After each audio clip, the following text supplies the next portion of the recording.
right, all right. Look at this, all right. Look at this. Y'all look beautiful out there. I can't see y'all now, but y'all look beautiful. When the lights are on, y'all look very fantastic. Look at y'all, look at y'all. How y'all doing, audience? Y'all doing all right? Y'all ready to do a little work here? Ready to do a little examining here? Y'all got to respond back to me. Y'all ready to do a little work here? Yeah. There we go, there we go. Wonderful audience, wonderful audience. Thank you for joining us on this afternoon. Thank you for joining us for the first annual TEDxBatesCollege. That's a pretty big deal, right? Wow, look at that. And I'm the first speaker, huh? Right?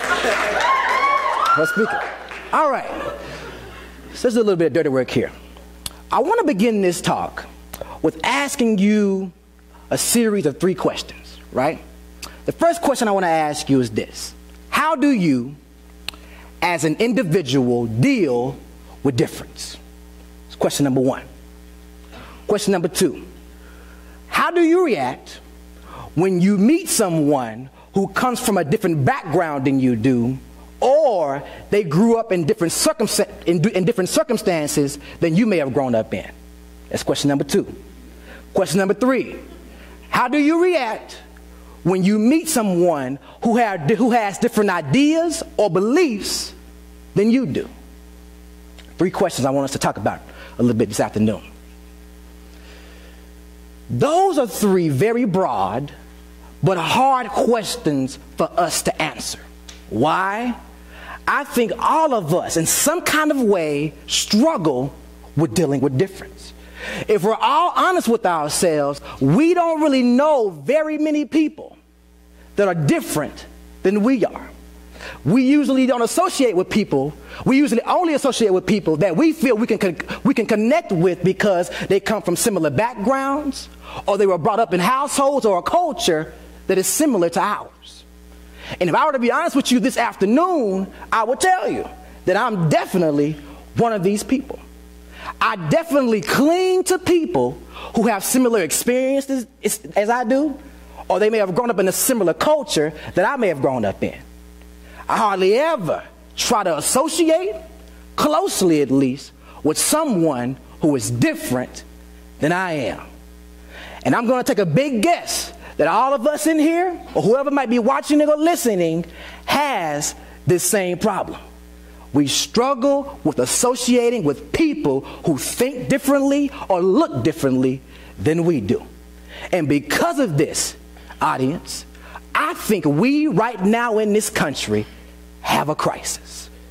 We have been presented with a conundrum that I think we need to start dealing with right now. We live in a society that is inherently divided along racial lines, along gender and sex lines, divided because of how some people choose to identify in regard to their sexuality, and we're also divided along class lines. And these are just to name a few things that divide us, because we live in a culture, in this country at least, that normalizes everything. You name it, we normalize it. Behaviors, food, whatever you can think of, we like to normalize things. And anything that's outside of that norm is usually oppressed, marginalized, or outcasted. Anything that's different is usually tossed to the side. And what these lines do that divide us, not only do they segregate us or separate us, but in our culture, these lines, what we've done in our culture is that these lines have allowed us to choose who to privilege and benefit and who to oppress and marginalize. Why? Because we don't know how to deal with difference. Now, why can't we, Brother Jalen, deal with difference? I have 2 reasons. There are many reasons out there, but I'm going to focus on 2 for right now. Reason number 1, we don't know how to deal with difference. 1, we're afraid of it. Fear. And when we are afraid of what's different, what do? We get defensive. We attack. We bully. We slander. We defame. And we talk about folk because we're afraid of what's different. Reason number 2, we are uncomfortable with difference. And because we are uncomfortable with difference, we choose to ignore it and not acknowledge it. And worse come to worse, when we ignore and don't acknowledge, what do? We usually marginalize and oppress. And historically, that's what we've done in this country. And presently, that's what we're dealing with right now. Why? Because we don't know how to deal with difference. Now, the question becomes, Brother Jalen, concretely, can you give me a tangible way to deal with difference? Wonderful question. Wonderful question. Y'all are such a marvelous audience. Look at y'all. Asking all these great questions. Go ahead with your bad self. Asking all these great questions. Can you tell me, Brother Jalen, how can I deal with difference? All right. Now, let me tell you this. I'm not going to sit up here and act like I know the answer or the end all be all, let me put it that way, to this question. There are many answers out there. But what I'm going to do with you right now is tell you something that I've learned from my own experience of how you could potentially deal with difference. All right? Now, I grew up in Dallas, Texas. I don't know if you noticed the accent yet or not, but yeah, I grew up in Dallas, Texas.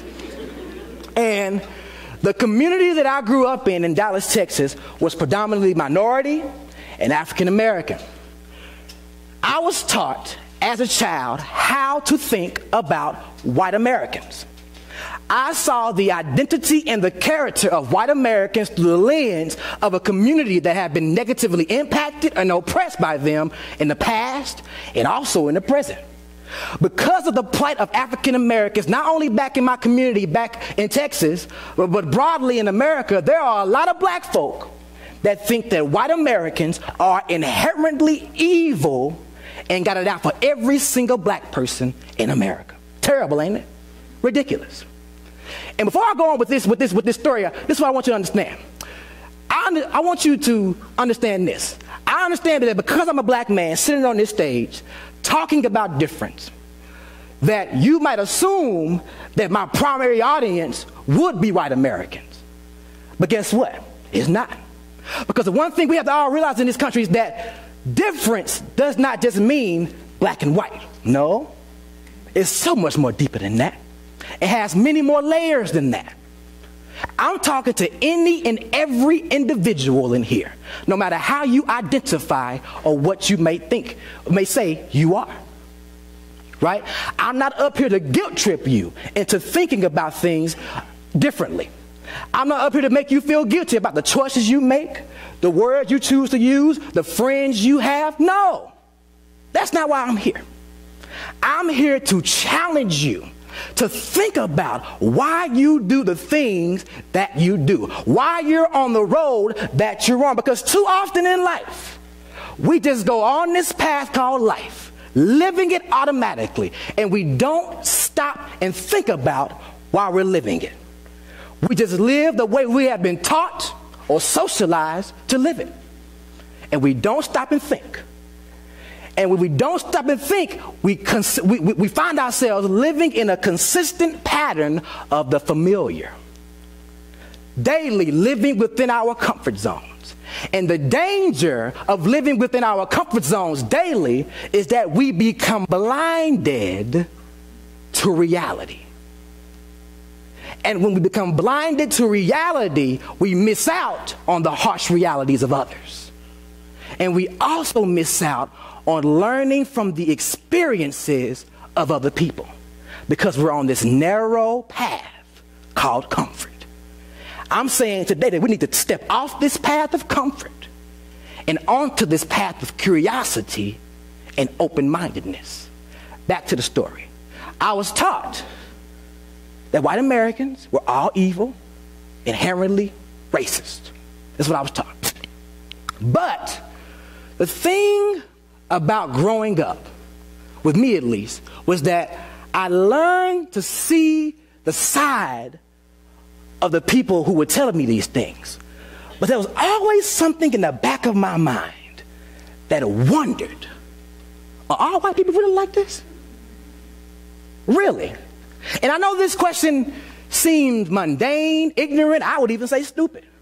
But you have to understand that when I was back in Texas in my community, I had not engaged in any type of friendship with a white person ever in my life, really. So therefore, I only could rely on the things that I heard. But something inside of me still wondered, is this the truth? So I saw college as an opportunity for me to come and investigate the truth behind what I had been asking. I saw college as an opportunity. And coming to Bates College, you know, it snow all year round if you get what I'm saying. It's white everywhere. It snow all year round. It don't just snow in the wintertime.